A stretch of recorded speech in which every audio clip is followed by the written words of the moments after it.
What's going on, everybody? Proven Gaming here, back at it with another GTA Online video. Okay guys, we have another buying guide for you today, and that is going to be on the large warehouses for the CEO crate business.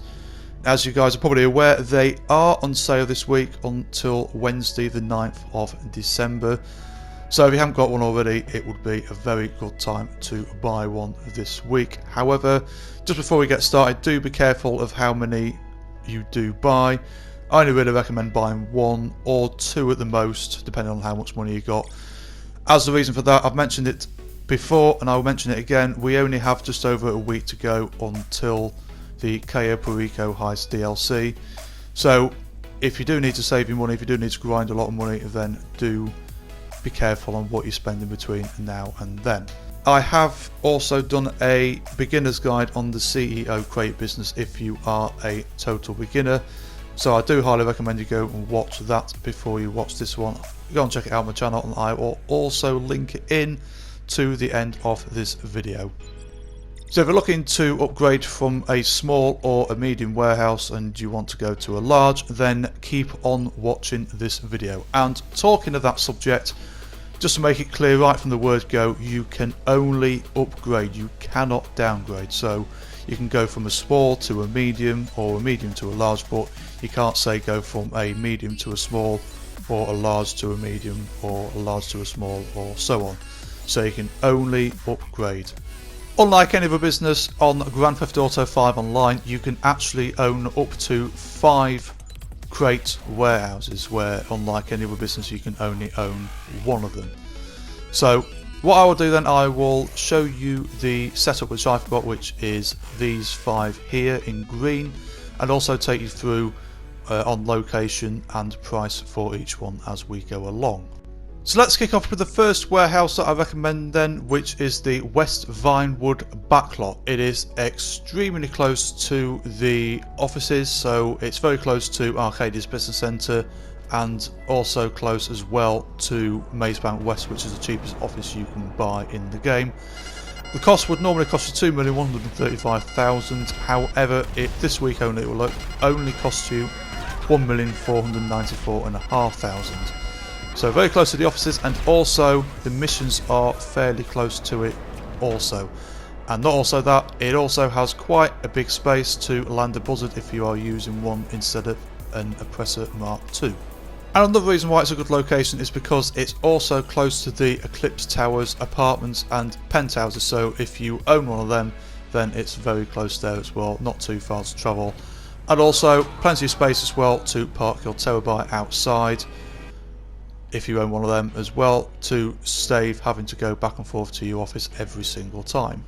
Now the second warehouse that I very highly recommend that you buy is the Darnell Bros warehouse. In my opinion, one of the better ones for a number of reasons, one of which is because if you own the Arcadia's Business Centre office, it's very close to there if you don't have a Terabyte, so if you need to go to your office to source the next lot of crates, then it's very close there. And not also that, it's also close to the logistics depot warehouse, which I will explain why more on that in the next couple of minutes or so. And not also that, if you have an apartment in the area as well, it's also close there too. Okay, now this is one of the most more expensive ones. It would normally cost you $3.5 million, however it will cost you $2,450,000 this week only, which I do think it's worth paying the extra price just simply because of location and ease of use too. Not also that, it's also got a good space for a buzzard if you're using that instead of an Oppressor Mark II. So the third warehouse I recommend you buy is Logistics Depot, which is a good one for a number of reasons. It is very close to Darnell Bros. What I like to do with these two is, if you have a Terabyte, I like to park the Terabyte outside one of those large warehouses and fill both of them back to back. Eliminates cooldown time and you can get them to filled the quickest. And also, if you don't have a Terabyte, it's also very close to the Arcadia's Business Centre if you own that office. It's a little bit cheaper this one. It would normally cost you $2.6 million, however pick it up this week for $1,820,000. And not also that, It's also equally as close to if you have an apartment nearby, and also a wide open space to park a buzzard if you're using that instead of the Oppressor Mark II.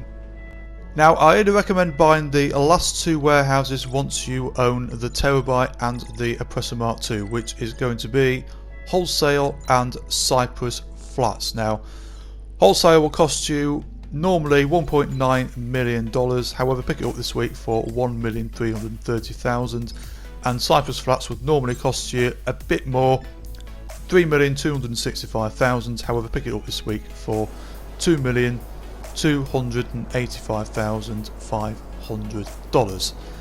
Now the only reason I recommend them really is because they are literally down the road from each other. You can see the Cyprus warehouse from the Wholesale from when you're standing outside. So once again, like with Darnell Bros and Logistics, I like to park the Terabyte outside one of them, fill them up to a certain length, so get them up to either 9 crates, 27 crates, or if you want a proper grind, fill them up all the way and then sell them on from there.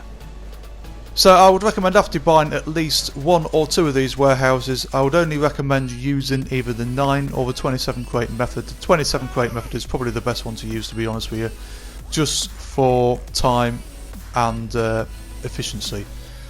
You can fill them up all the way if you want a proper grind, however it would probably be about, you'd probably get about the same sort of time to money ratio as you would just by using the 27 crate method. Okay, so what I personally do is park your Terabyte outside one of the large warehouses. So we've got warehouse A and warehouse B, fill them up to either 9 crates, 27 crates, or all the way up to the top, and then sell on from there. 9 crates will just guarantee you 1 delivery vehicle, 27 crates will guarantee you 2 delivery vehicles, and then after that you will have 3 vehicles to deliver with. Okay, so it can be done solo. A lot of people would probably say you can't do it solo. You absolutely can. Just make sure you're in a solo public session. You can do that by just logging on, hitting find new session until you find a solo public session, or just do the MTU method, which is what everybody does,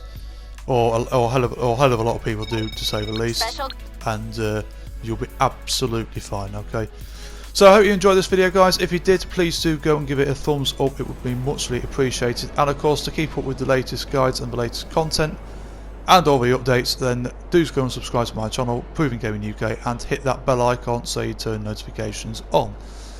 So once again, guys, thanks for watching. Stay safe out there, and I will see you all on the next one.